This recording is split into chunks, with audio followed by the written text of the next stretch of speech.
West Coast hip-hop exploded throughout the 90s with the introduction and evolution of G-Funk and gangster rap, but there were a few albums from this time that highlighted the lighter and more experimental side of California hip-hop. Movements like Project Blowed and the Hieroglyphics were building off of the free expression of the native tongues out east and helped push hip-hop forward with the new West Coast sensibility. The Pharcyde is a group consisting of Slim Kid Trey, Fat Lip, Imani, and Booty Brown, and their debut record Bizarre Ride to the Pharcyde is one of the best and most important hip-hop albums of all time, inspiring a whole new generation of artists to express themselves in their music. Kanye West has called this his favorite album of all time, and that's just the tip of their influence.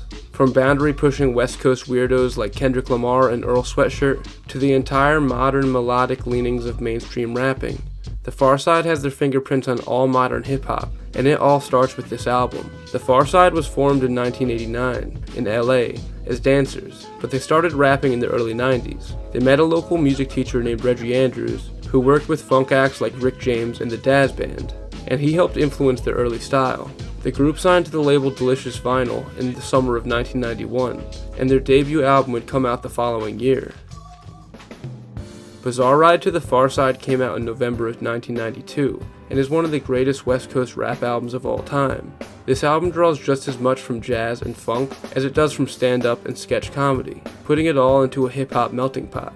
The album was produced by their then DJ, Jay Swift, who left the group after this album's release, and often gets overshadowed by his eventual replacement of Jay Dilla. But the production on this album is some of the best of the 90s. Listening to it now, the production on this album feels like it hasn't aged a day, and the rapping was years ahead of its time as well. The MCs use syncopated flows, blending fast wordplay with melodic singing to help every verse feel alive and filled with energy. The album starts off with the instrumental For Better or For Worse, before jumping into an all-time Pharcyde joint with Oh Shit. This song encapsulates everything great about the group, showcasing their senses of humor, reciting dynamic true stories that make you go, oh shit. Before I could say, Alexander Park didn't matter. I flipped the soul bitch in the doggy style. Greg walked in the room, that nigga Cole had a fit though. But all this numbskull could say was, oh shit. On the East Coast, acts like Biz Markie and De La Soul were making fans laugh while making great music. But out west there was a hyper-seriousness with most rap songs at the time, so this one immediately stood out. The following track is an interlude called It's Jigaboo Time, which calls back to the group's original name, True Jigaboo. The Pharcyde really doesn't get enough credit for their versatility, and the next two tracks highlight this exactly, with For Better or For Worse showing their smooth side, and I'm That Type, which unleashes all the MCs on a lively party track. With my lyrical liquid for this hip-hop era, so I suggest you fetch an umbrella for my reign of terror, cause you can get your posse in your army brigade, because I am not afraid. Oh, cause I'm the type of nigga that you never forget. What? And I'm the type of nigga that can shake my shit. Cause I'm the type of nigga with nothing to hide. What's your name? Fat Lip from the far side. In 2023, it's easy to take skits and interludes for granted on records, but in 1992 they were only 3 years old in hip-hop, so they were a breath of fresh air on albums, splitting up any monotony and showcasing the personality of each artist. This album almost has the feeling of a sketch comedy show, akin to SNL or In Living Color, with a new sketch starting every 3 or 4 minutes to inject new electricity into the overall show. Soulflower Remix is one of my personal favorites on the album, with a beat to make the Fresh Prince start dumb dancing to, and the verses sounding like a cipher made of straight electricity. People here and wonder and they wanna know how and why. But let me first introduce myself. I'm tagged the name of mine. I'm 22 years of age. I ran across the bullshit. People promise you won't against, but don't forget there are pits.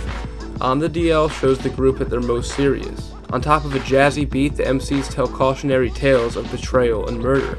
The MCs at the Pharcyde truly don't get their deserved respect as incredible lyricists, particularly as storytellers.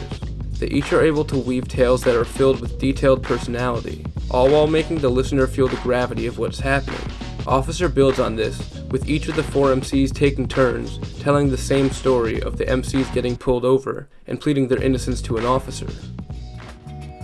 Ya Mama is one of the most iconic songs on the album, with the MCs going back and forth, rapping the most creative Yo Mama jokes of all time. It would be easy for a song like this to feel like a hokey novelty track, but the creativity of the insults make this legitimately hilarious, with one-of-a-kind jabs like Yo Mama's got a glass eye with a fish in it, and Yo Mama's got a peg leg with a kickstand. This is one of the best comedic rap tracks of all time. And that's followed by Passin' Me By, which is the most iconic Pharcyde song ever. A theme for all the simps, wimps, and wannabe pimps out there. This sad boy anthem is hip-hop perfection. Every verse is uniquely brilliant, and the singing on the hook combined with the beat makes for one of the greatest songs ever made. Now in my younger days I used to sport a shag. When I went to school I carried lunch in a bag with the apple for my teacher, cause I knew I'd get a kiss. Always got mad when the class was dismissed. And then Other Fish is a laid-back, playful gem. That's the perfect sequel track after Your Girl Passes You By. You have to remember that there's other fish in the sea. This is a Slim Kid 3 solo track, and it has some of my favorite quotables on the whole project. This also is the only track here not produced by Jay Swift, with the production handled by Slim Kid and John L.A.J. Barnes. It can't be a West Coast classic without an ode to smoking weed, so Pack the Pipe is included right before the closing track, Return of the B-Boy, which throws it back, paying tribute to both the group's roots as dancers, as well as their influences in 80s hip-hop. The group followed this album up a couple years later with Lab Cabin California, which many people also refer to as a classic, but the group would begin splitting off from each other slowly after that. All four of these MCs have released many albums as solo artists, in side groups with other Pharcyde members, and even as the incomplete Pharcyde in the 2000s, but none of those projects really lived up to the greatness on Bizarre Ride to the Pharcyde. It's now been 31 years since this album was released, and it still bangs just as much to this day. No matter how many great West Coast artists come and go since then, this will always be one of my favorite West Coast albums ever. Even though it's been 31 years, I still love putting this record on and taking a bizarre ride into the Pharcyde. Thanks for watching, everybody. This video was voted on by our patrons, so thank you guys for that. If you want to vote for a future video topic, make sure to go check out the Patreon. Let me know down in the comments what is your favorite Pharcyde track.